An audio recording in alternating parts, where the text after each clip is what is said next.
জাহাপনা আমাকে তলব করছেন? হ্যাঁ উজির, আমি তোমাকে তলব করছি। বলুন জাহাপনা। আর আপনাকে এত চিন্তিত মনে হচ্ছে কৃষক? আরে উজির, আর কইস না, আমার মাথা খালি পম্পম পম্পম করতেছে। বলুন জাহাপনা বলুন, কি সমস্যা? রাজ্যে কোনো সমস্যা? তাহলে মুইকে বলুন, উক্ষুনি মুই বেক রাজ্যে আগুন লাগিয়ে পুরাইয়া ছাই করিয়া দিমু। আরে বলো উজির, তুই কার রাজ্যে আগুন লাগাবি? মোর রাজ্যে আগুন লাগাবি? তুই পারলে পাশের রাজ্যে আগুন লাগাইয়া দিয়া। কৃষক জাহাপনা, পাশের রাজ্যে কি হয়েছে যাতে আগুন লাগাই দিতে হবে? আরে বলত, আশেপাশের বেক রাজ্যে তো অস্ত্র শস্ত্র সহ সামরিক শক্তি বৃদ্ধি করতেছে, সেই সাথে অর্থনীতিও আগায় যাইতেছে। আর এঙ্কা করে চলতে থাকলে মোর মুরুলগিরি তো ছুইটা যাইব। আশেপাশের ব্যাক রাজ্য উন্নত হচ্ছে, এটা তো খুশির খবর জাহাপনা। আশেপাশে রাজ্য উন্নত হচ্ছে আর এটা তোর কাছে খুশির খবর হইল? বলত, উক্ষুনি তুই রাজমহল থেকে বেরিয়ে যা। রাজ্যের কি খবর সেনাপতি? একটি দুঃসংবাদ আছে জাহাপনা। হুম হুম হুম হুম।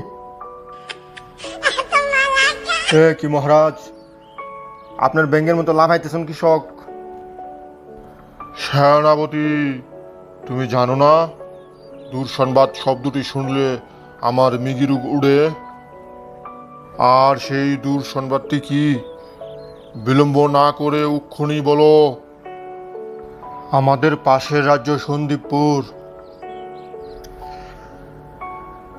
ওই রাজ্যের রাজা আপনার কথা অমান্য করার কারণে তো ওই রাজ্যে নিষেধাজ্ঞা দিছিলেন যাতে অন্য কোনো রাজ্যে ওই রাজ্যের সাথে ব্যবসা বাণিজ্য না করে। হ, দিছিলাম তো। হন কি হয়েছে কইল গো? আর সেই নিষেধাজ্ঞা অমান্য করে আলমপুর রাজ্যের রাজা সন্দীপপুর রাজ্যের সাথে ব্যবসা বাণিজ্য করতেছে। আর এই দুই রাজ্যের অর্থনীতিও এখন বেশ চাঙ্গা। আরও শুনতেছি আগামী ডিকে সম্মেলন নাকি ওই দুই রাজ্য নেতৃত্ব দিবে। সেনাপতি, আর বিলম্ব নয়, এক্ষুনি ওই দুই রাজ্যের বিরুদ্ধে পদক্ষেপ নিতে হবে। জাহাপনা, আপনি একটু ঠান্ডা হন। এক্ষুনি ওই দুই রাজ্যের বিরুদ্ধে পদক্ষেপ নেওয়া ঠিক হবে না। আগে ওই রাজ্যের রাজা এবং প্রজাদের মধ্যে গিরিঙ্গি লাগাই দিতে হবে। এতে তাদের ঐক্য বিনষ্ট হবে এবং তারা দুর্বল হয়ে পড়বে। তখন তাদের উপর আক্রমণ করা সহজ হবে।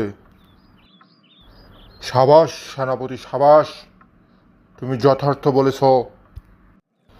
পৃথিবীর আকাশে আজ চিল ও শকুনের রাজত্বে সাধারণ পাখিরা আশ্রয় ছেড়ে অন্ধকারে।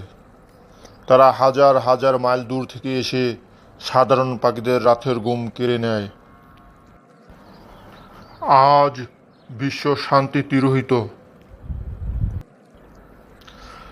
তিল তিল করে গড়ে ওঠা সভ্যতাকে তারা মুহূর্তেই ধ্বংসস্তূপে পরিণত করে।